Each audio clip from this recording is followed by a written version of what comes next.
मांगे। जय किसान, जय जवान। जी, मेरा नाम उस्मान अली पाशा है, राष्ट्रीय महासचिव हूँ किसान यूनियन का। आज हमने एक ज्ञापन श्रीमान उप जिलाधिकारी महोदया मोनिका सिंह जी को, माननीय मुख्यमंत्री जी को संबोधित 5 सूत्रीय ज्ञापन सौंपा है।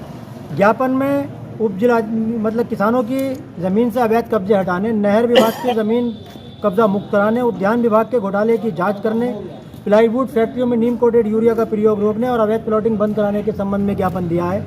जो पहला बिंदु है किसानों की ज़मीन से अवैध कब्जे हटाने, नगर पालिका परिषद मिलक, जिसमें लगभग 5 से 7 किसानों के जो कहते हैं ज़मीन जो उनकी निजी भूमि है, संक्रमणीय भूमिधर हैं, वो अपनी ज़मीन के उनकी ज़मीन पर ज़बरदस्ती नाला चला रही है नगर पालिका परिषद मिलक।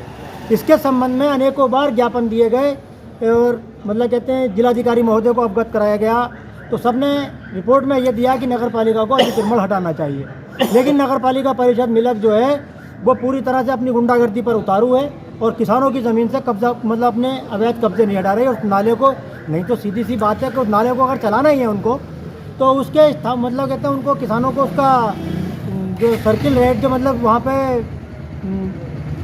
बाज़ारी मूल्य है, उस बाज़ारी मूल्य से 4 से 5 गुना कीमत पे कहते हैं उसका मुआवजा दे और उसमें नाला बनवाए, कोई बात नहीं है। दूसरा बिंदु, जो एक बगी राजवा नहर चलती थी जो ग्लोबल स्कूल के पास से निकलती थी, उस पर जिला पंचायत से उस ज़मीन की उस पर कहते हैं किसी प्रधान वगैरह ने उस ज़मीन कहते हैं नहर को वहाँ से हटाकर कहीं और शिफ्ट कर दिया। अब वो ज़मीन पर जो है नहर विभाग के कर्मचारी और राजस्व विभाग के कर्मचारियों की मिलीभगत से उस ज़मीन को कहते हैं जिला पंचायत खड़ंजा डालना चाह रही है, जिसको हम किसी कीमत होने नहीं देंगे। अगर ऐसा हुआ तो पूरे ज़िले में राजस्व विभाग और नहर विभाग के आला अधिकारियों के पुतले हम फूकेंगे। तीसरा बिंदु जो है उद्यान विभाग जो है ज़िले में जितनी भी किसानों को योजनाओं के लाभ मिलते हैं, कृषि यंत्र वगैरह, उसमें 90% तक जो है उद्यान विभाग देता है। लेकिन उद्यान विभाग के जो आला अधिकारी हैं सब गुंडागर्दी पर उतारू हैं, सारे के सारे भ्रष्ट हैं। क्योंकि उद्यान विभाग में किले में एक हाईटेक नर्सरी बनाई गई है, बिसौरवाला में हाईटेक नर्सरी बनाई गई है। इससे आज तक एक पौधा किसी किसान को नहीं मिला है, जो कि, और दूसरी बात यह कि जब ये कोई भी पौध की बिक्री करते हैं तो उसकी रसीद किसान को काट के देना चाहिए। तो ये क्योंकि किसानों को पौधा बेचते ही नहीं, ये प्राइवेट नर्सरी मालिकों को बेच देते हैं, वो महंगे दामों पे बेचते हैं। कि जैसे कि आप मान लीजिएगा कोई गुलाब का ही पौधा है, गुलाब का पौधा जो सरकारी नर्सरी में उसका रेट है, जो देसी गुलाब है उसका 10 रुपया और जो इंग्लिश गुलाब है उसका 20 रुपया। वही गुलाब प्राइवेट नर्सरियों में 100 से 200 रुपये कहते हैं पौधा बेचा जाता है। तो इस तरह से ये लोग क्या करते हैं कि ये सारे के सारे इकट्ठे पौधे प्राइवेट नर्सरियों में बेच देते हैं और फिर खानापूर्ति रजिस्टरों में करा के और किसान के नाम पे उनका खानापूर्ति कर देते हैं। तो इसके संबंध में मेरे द्वारा जब शिकायत की गई तो मेरठ मंडल के डिप्टी डायरेक्टर और अलीगढ़ मंडल के डिप्टी डायरेक्टर इसकी जांच करने के लिए आए और उन्होंने जांच की और मुझे भी बुलाया गया था। मैंने वहां पर जाकर सारी जो सबूत थे उनको उपलब्ध कराए। उसके बावजूद आज तक उद्यान विभाग के उद्यान अधिकारी या वरिष्ठ उद्यान निरीक्षक या अन्य निरीक्षक या जो भी नर्सरी इंचार्ज हैं उनके खिलाफ कोई कार्रवाई अभी तक नहीं की गई है। तो इसका मतलब ये है कि उन्होंने भी कोई मिलीभगत करके इस मामले को रफा दफा कर दिया, जिसको किसी भी कीमत पर अब बर्दाश्त नहीं किया जाएगा। चौथा बिंदु, हमारे ज़िले में जितनी भी प्लाईवुड फैक्ट्रियां हैं वो बहुत बड़ा खेल यूरिया का कर रही हैं।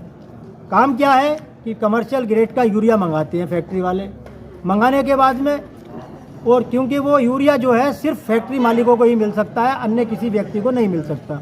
उस यूरिया का क्या करते हैं कि उस यूरिया को सिंथेटिक दूध, मावा, क्रीम या फिर बेकरी के उत्पाद बनाने वालों को बेच देते हैं। वो जो अगर जैसे 4000 का कट्टा यूरिया का आया तो वो 10 से 12,000 का कट्टा बेच देते हैं और बेचने के बाद में उस कट्टे में जो नीम कोटेड यूरिया होता है, जो किसानों के खेती में प्रयोग होने वाला यूरिया होता है, उस यूरिया को जो उसमें वर्कर काम करते हैं उन वर्करों के नाम से यूरिया लेकर बार बार रिपैक करते रहते हैं और बेचते रहते हैं। इसके संबंध में मेरे द्वारा जिला कृषि अधिकारी को जब अवगत कराया गया, उन्होंने छापामार कार्रवाई की तो लगभग 10 से 12 फैक्ट्रियों में इस तरह का धंधा पाया गया। लेकिन क्योंकि फैक्ट्री मालिक बहुत बड़े पोस्ट पर होते हैं, बहुत बड़े उनके लोग होते हैं, बड़े अमीर लोग होते हैं, उद्योगपति होते हैं, तो उनके खिलाफ कार्रवाई करना उनके बस की बात नहीं थी। उन्होंने क्या किया कि जो सप्लायर कंपनी थी केवल उसके खिलाफ मुकदमा दर्ज किया। तो इसके बारे में कई बार अवगत कराया गया। अब जिला कृषि अधिकारी से कल मेरी बात हुई थी, तो अब वो दोबारा अभियान चलाने की बात कर रहे हैं। अगर अभियान नहीं चलाया गया तो उनका भी पुतला पूरे ज़िले में फूंका जाएगा। पांचवा और अंतिम बिंदु, पूरे ज़िले में अवैध प्लॉटिंग कार्य किस तरह किया जा रहा है कि जो सरकारी ज़मीनें हैं नॉन जेड है, जिनकी रजिस्ट्री अभी सरकार ने बंद कर रखी हैं, उन ज़मीनों की अवैध प्लॉटिंग की जा रही है और बिना गाटा नंबर दर्शाए रजिस्ट्रियाँ की जा रही हैं। जब रजिस्ट्रियाँ हो गई और उन ज़मीनों पे कब्जा हो गया, जो भूमाफिया थे वो अपनी ज़मीनें बेच बाच के चले गए। अब जिस किसान ने, जिस बेचारे गरीब ने एक ज़िंदगी में पहली बार, केवल एक बार, कोई भी व्यक्ति, लगभग 90% लोग ऐसे हैं कि एक बार ज़िंदगी में अपना मकान बना पाते हैं, उन्होंने मकान बना लिया। अब जिला प्रशासन जो है उनको नोटिस जारी कर देता कि आप जो है अपनी ज़मीन को खाली कर दो, इस पर जो है आपका मतलब कहते हैं सरकारी ज़मीन पे आपका मकान बना हुआ है। तो ये सारे बिंदुओं की जो कि हमने ज्ञापन हमारी उप जिलाधिकारी मोनिका सिंह जी को सौंपा है। उन्होंने हमें आश्वासन ये दिया है कि आपकी जो भी समस्याएं उनके स्तर की हैं उनका समाधान तुरंत कर दिया जाएगा और ज्ञापन की मूल कॉपी माननीय मुख्यमंत्री कार्यालय उत्तर प्रदेश शासन भेज दी जाएगी। बहुत बहुत शुक्रिया। जय जवान जय किसान।